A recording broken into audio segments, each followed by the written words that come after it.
মানবতা, বাংলাদেশের মানবতা কোথায় গেল?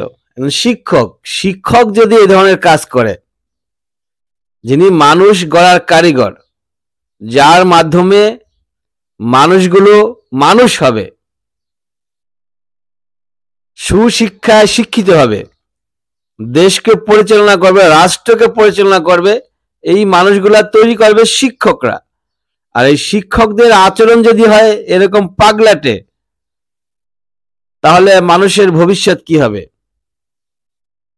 যখন দেখবেন ডক্টর, ইঞ্জিনিয়ার, টিচার এরা আপনাদের সাথে খারাপ আচরণ করতেছে, এদের বিহেভিয়ার উল্টাপাল্টা হয়ে গেছে, তখন বুঝতে হবে কিয়ামত খুব নিকটেই চলে আসছে। আমি বলছি কুমিল্লার কথা, কুমিল্লা বুড়িচং একজন স্কুল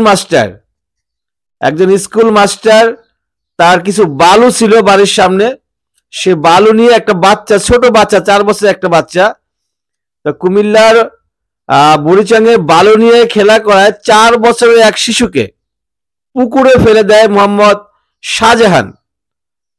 শাহজাহান নামে একজন শিক্ষক। তার বয়স 50 বছর।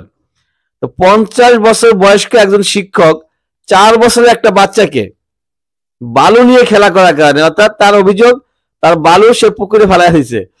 তো 4 বছরের একটা বাচ্চা, সে তো ঠিক মতো কথা বলতে পারে না, তার হাঁটা চলা প্রবলেম, ছোট্ট একবারে নিতান্তই বাবু একটা বাচ্চা, তো সেই বাচ্চা কিভাবে তার বালু পুকুরে ফেলে দিতে পারে? আর এই অপরাধে ওই বাচ্চাটাকে সে পুকুরে ফেলে দেয়, চিন্তা করা যায়?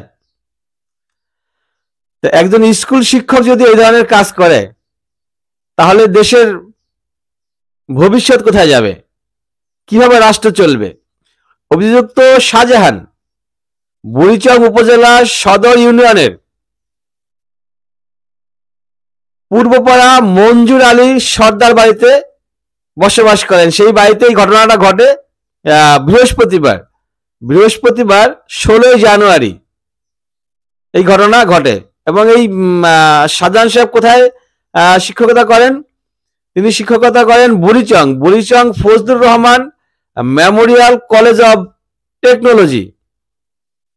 এই শিক্ষক, উনি একজন শিক্ষক হয়ে যদি এই ধরনের কুকাজ করে থাকেন, এটা কুকাজ না। এবং ছেলেটির মা বারবার বলতেছিল, আপনি তো এটা অমানবিক, আপনার কি মানবতা নাই? আপনি একজন সামাজিক লোক হয়ে এই ধরনের কাজ কিভাবে করেন?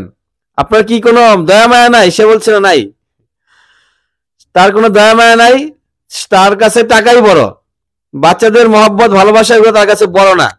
এবং 4 বছরের বাচ্চাটাকে সে পুকুরে ফালায় দেয়, বাচ্চাটাকে সে তুলেও নেয় পুকুর থেকে। তখন সে বাচ্চার আরেকটা বোন ছিল, বড় বোন, সেই বোন, সেও ছোট, সে অন্য এক মহিলাকে রিকোয়েস্ট করে তার বাচ্চাটাকে পুকুর থেকে তুলেন। তাহলে মানবতা কোথায় গেল? শিক্ষক যদি এই ধরনের কাজ করে, সাধারণ মানুষ করবেটা কি? এটা আসলে জাতির কাছে একটা জিজ্ঞাসা রয়ে গেল।